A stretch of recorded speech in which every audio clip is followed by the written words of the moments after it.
Hello, friends. So, today we are going to learn about chapter 9th of the class 8th history textbook, that is the making of the national movement 1870 to 1947. Now, before we move on to this chapter, it is pertinent that in order to, make the end interesting, we should make the beginning interesting. Like, if you want someone to have your attention, if you want someone to listen to what you have to say, you have to come with a very solid response. You have to come with a very different thing than what all the people are saying. So the making of the national movement had such incidents like that. So we'll learn about all those incidents that made the national movement and how it was always an interesting phenomena for all the people living in the country, how they were always very very passionate about nationalism, how they were always very keen towards the freedom of our country, how the leaders they went on a great deal, and how the masses they went on a great deal of unity and of everything. They came together, and how our freedom happened in 1947. So let's see what's there in this chapter. Emergence of nationalism. So before nationalism began, as we have studied in all the previous chapters, there were a lot of things that happened. Like there were culture. It's first the British came, and then they all the territories that the British conquered were there. Then after that, they tried to impose their laws. They had trade. Obviously, they tried to make India a market for their raw products, and a lot of things happened. There were cultural changes, there were educational changes, there were trade and industrial changes, there were exports, imports. So there were all kinds of things that were happening before the nationalism was on rise. Of course, we saw the first war of independence, as we like to call it, and as the Britishers would like to call it, the Sepoy Mutiny of 1857. So that also happened. After that, we come towards the 19th century, where we see that there was an emergence of nationalism, where people they had this question. They were getting more aware about what was happening in their country, and because of that they were getting aware that of such questions which were important for everyone to have in their mind. So they started asking questions like, what is this country, and who are we to this country? So basically, when you realize that what is the meaning of your existence and where you live, what is your importance being in that place, what is the importance of you being the native of that place, that creates a lot of revolution in your mind, that creates a lot of new ideas in your mind. So all these people, they must be having these thoughts, towards a great deal of time, because you don't wake up suddenly one day realizing that this is my country and I should have it. No, that happens over a period of time. That is a continuous changes which happens to your mind. You are seeing everyday scenario in your country. Your country is being colonized by the British. You are made to do things which are according to the British law. You are made to cultivate, you are made to have trade, you are made to have education, everything that is in accordance with the British law. So obviously, this is a continuous phase where one fine day, not only just one fine day, where over a period of time, people they start to get aware and they start asking questions that if this is our country, then why are we being, ruled by someone else, someone who's a foreigner? So this should be our country, and we should have a sovereign right over this country. So this is when you realize that you have something that you have to fight for. You have something that you have to put before those who are there in authority, that no, this is not your authority to have, this is ours. So basically, all these questions are very very important. So do not hesitate to ask questions to yourselves, however stupid it may sound.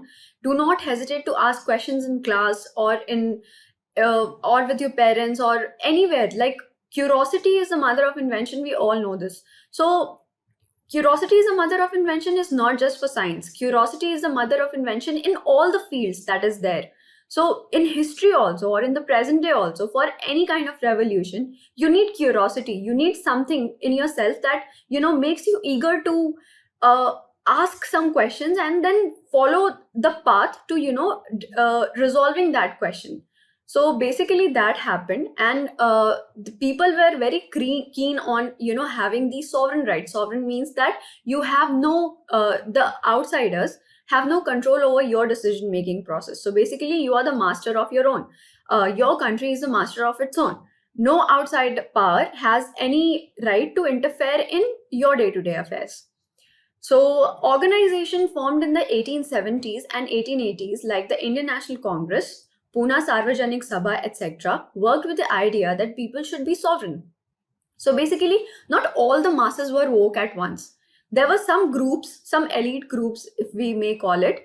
There were some elite groups in the beginning who were educated in English, and who knew that what other countries are facing, and who knew that what is the taste of freedom, because they had been educated, they had read about everything. So they knew that what kind of things are there that they were lacking, what kind of things are there that they should be allowed, they must have it.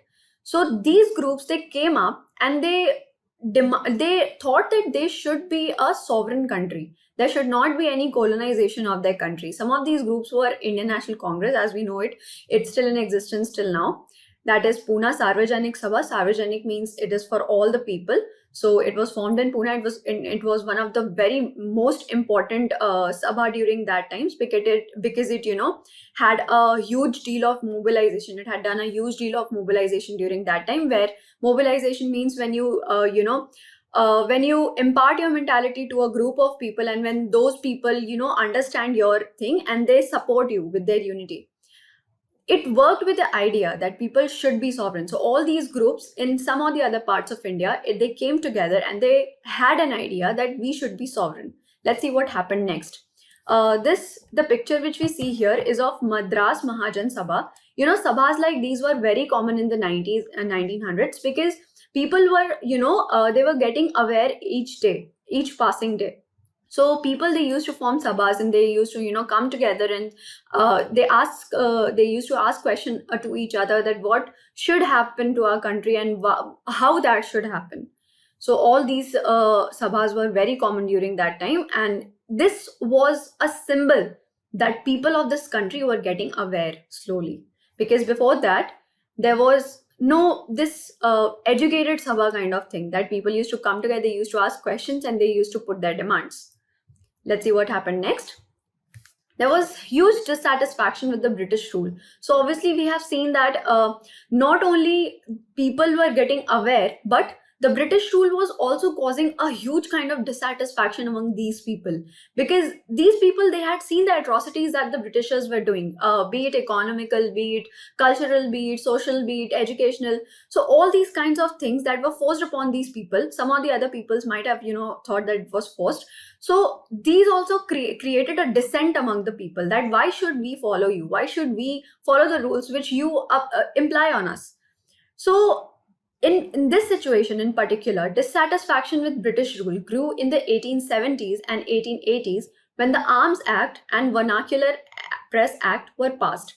So Arms Act, as we all know, it said that Indians were not allowed to possess arms, because the British, they were unsure of the mentalities of the Indians. So they passed an act that took the right from the Indians to have access to the arms or ammunitions, any kinds of it. So it created a dissent among the Indians, that why only British should have the right to own arms and have arms in their possession, why not we? What is lacking with us? And Vernacular Press Act, now this is also a very, very important act which was passed.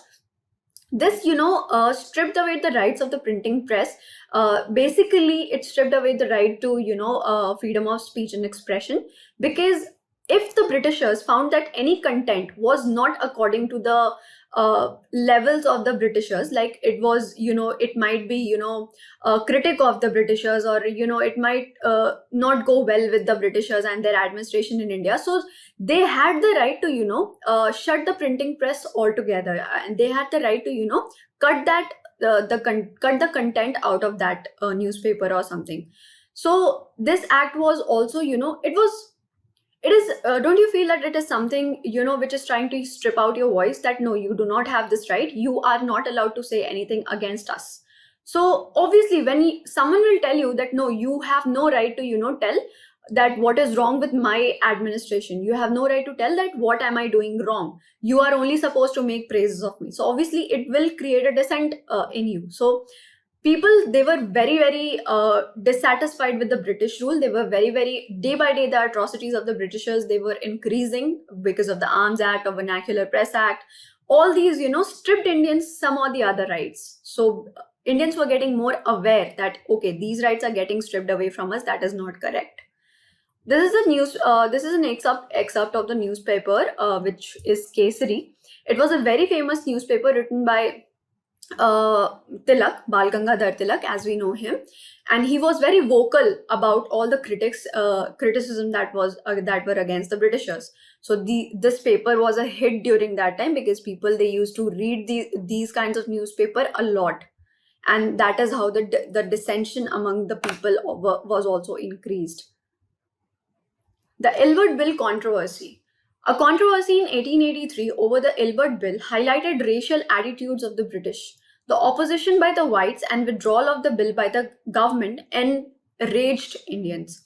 So basically, Ilbert Bill was towards something which was going to, grant Indians some kinds of rights, rights that were very very important for the Indians to have.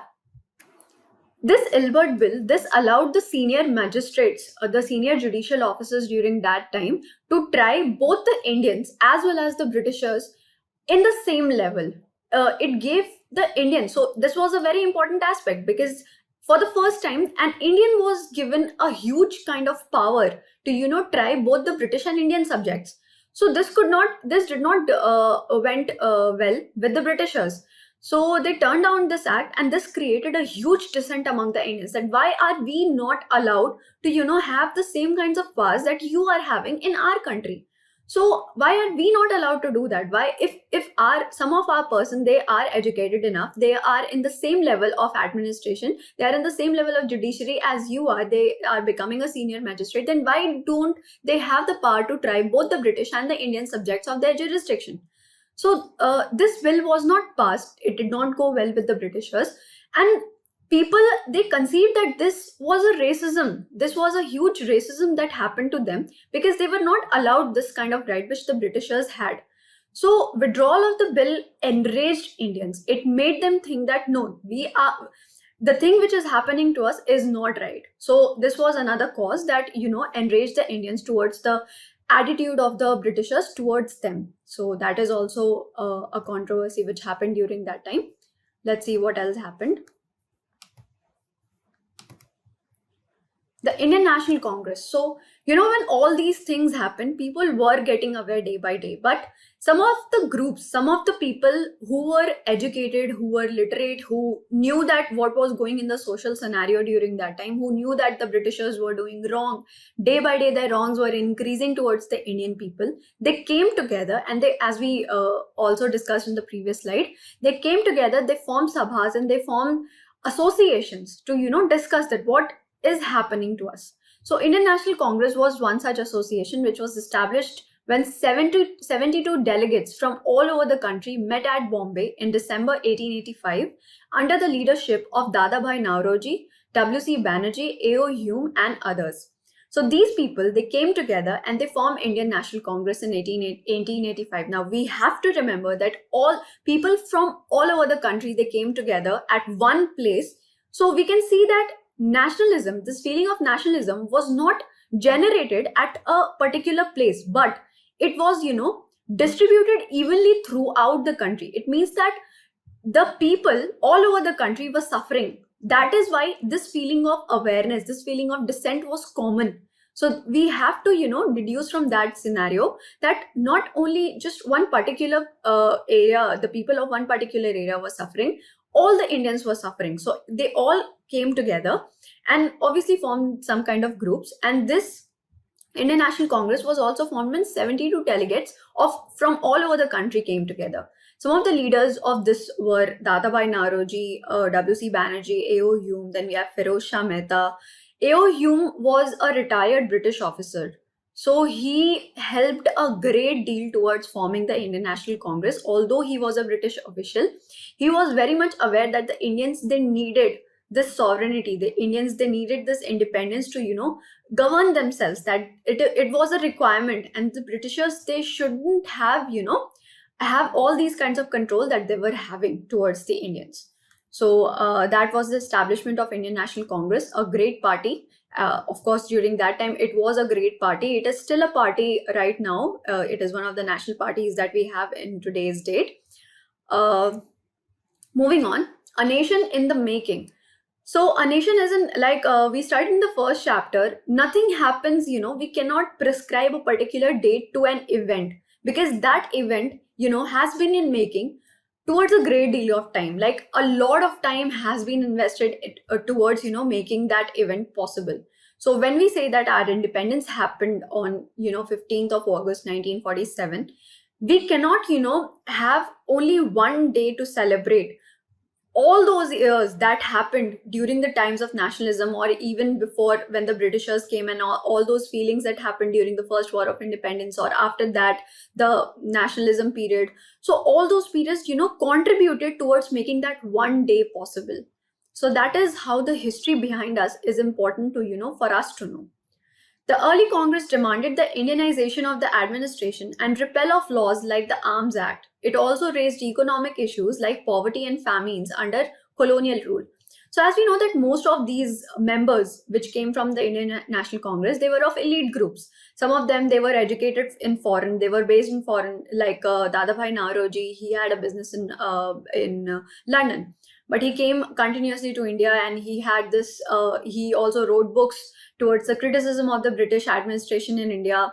And this Indianization, what do we mean by this Indianization is, like, you are administering our country, and you are administering it with your own people, and then you are taking huge salary, which comes from our revenues, by the way, and then you are transferring those salaries to your home, back home in Britain, and we are not getting anything out of it. So why not we ourselves are appointed on that positions? Like, why not Indians are appointed in the administration of the British? Because this is our country, we understand it better, and because we are capable of being in the administrative position, then why aren't we supposed to be in that position?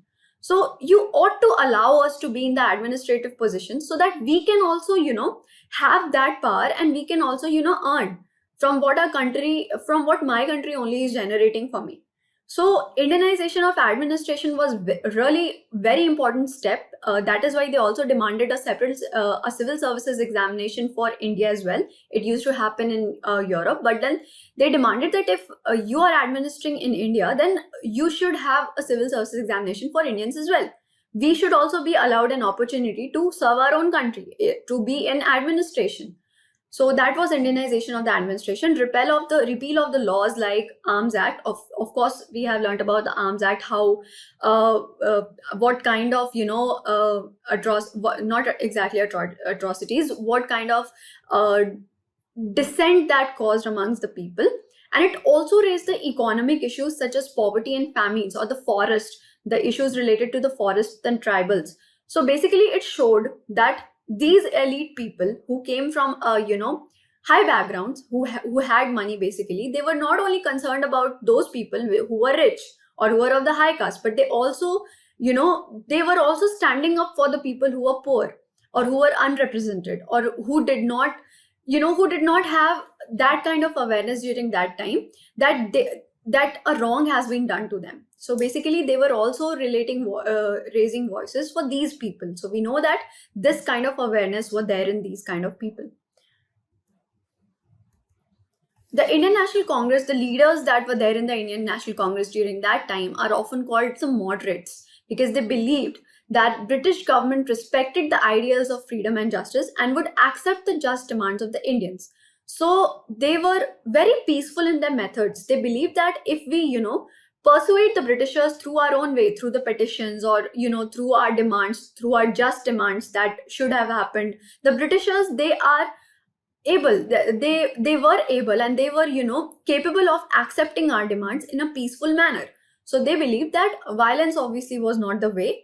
for them, and they believe that through a pacifist way, through a pacified way, we could assert our opinions, we could assert our demands on British, and they would accept our demands, and subsequently they would work towards that. So that is why they were called moderates, because they believe that every time a demand should be made, it should be made in a peaceful and pacifist way, like how the bill is passed in the legislature. So we propose a demand, and then we ask for then the other person, if they negotiate, and then we then they either accept our demand or they don't. So basically their way was like that only.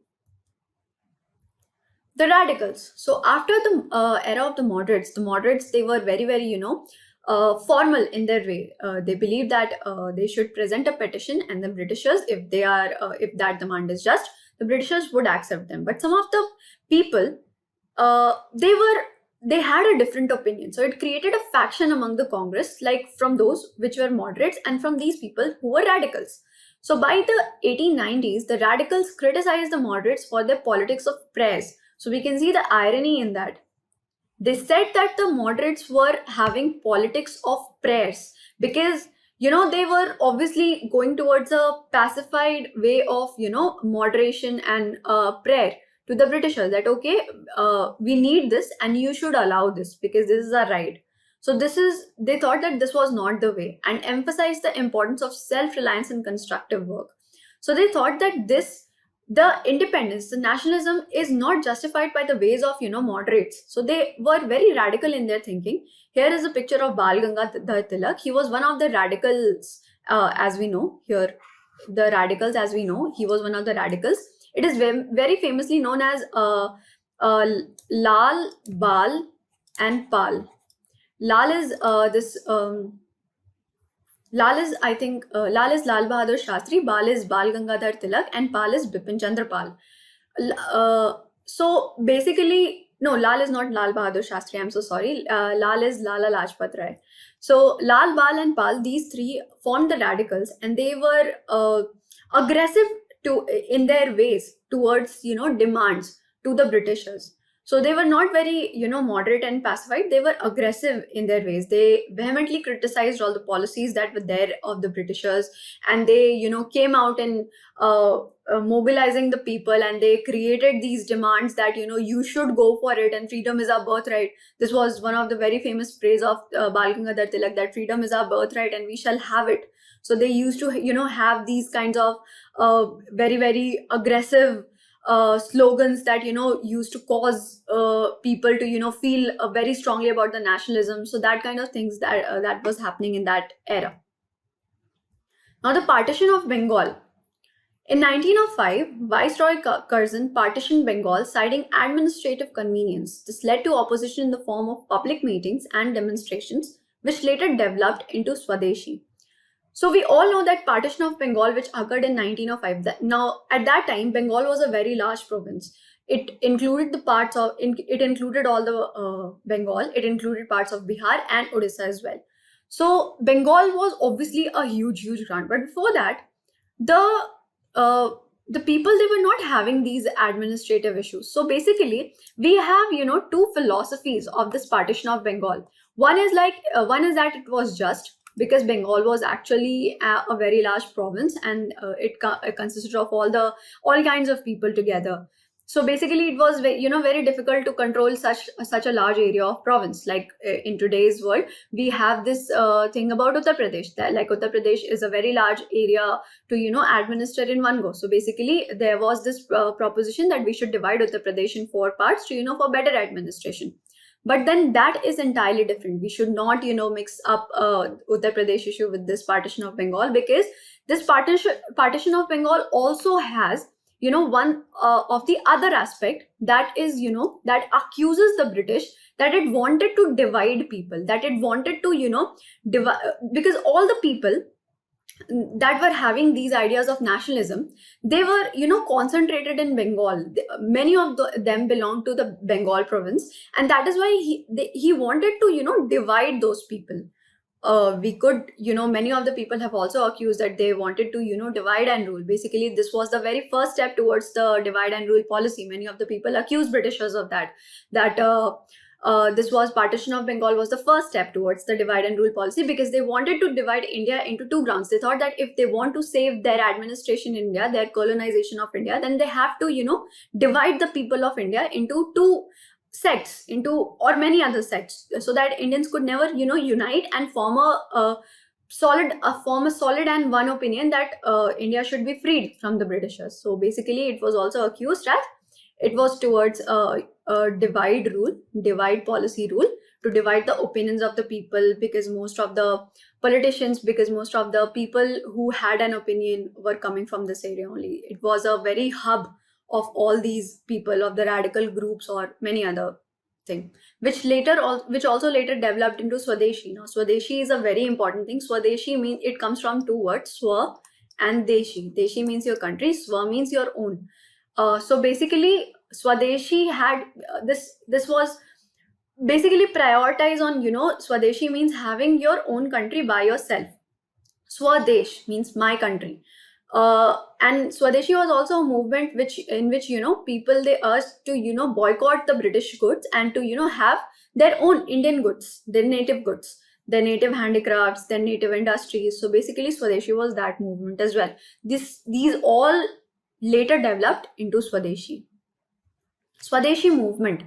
The Swadeshi movement sought to oppose British rule and encourage the ideas of self-help, Swadeshi enterprise, national education, and use of Indian languages. So previously, we have seen that Britishers, they were, exporting the British goods and importing it to India, and they were seeing the Indian ground as a dumping market for their goods, for the manufactured goods. That is why the Indian markets saw a huge decline when these British goods used to came in India during that time. So this Swadeshi, this was very, very coherent with the idea of the self-help, that we should be able to help ourselves. And this promoted Swadeshi enterprises, which means that you have to, buy your own products, indigenous products. The national education, which means that we will boycott the type of education that the Britishers were providing us. We should boycott the language that Britishers are, causing us to learn. And we would only use the Indian languages, like we should only use our native languages. So that happened in Swadeshi movement. It was a very important movement, because when there's something and we all feel it, there's something in classroom and there's something which is said by one person and we all relate to that. Oh, that person is right. So this movement, it touched each and everyone, even the poorest to the richest, because the richest also had the benefit in this. Because of course, when the goods of there were imports, nobody was in a position to purchase the Indian goods because they were at high cost. But when the First World War happened, all these people, they had to buy the Indian goods. So obviously they were also getting benefited, and even the poor were getting benefited, because now they had an opportunity to manufacture something themselves which would be marketed in India. All India Muslim League. The league formed at Dhaka in 1906 supported the partition of Bengal and demanded a separate electorates for Muslims. So the one accusation which we saw in the partition of Bengal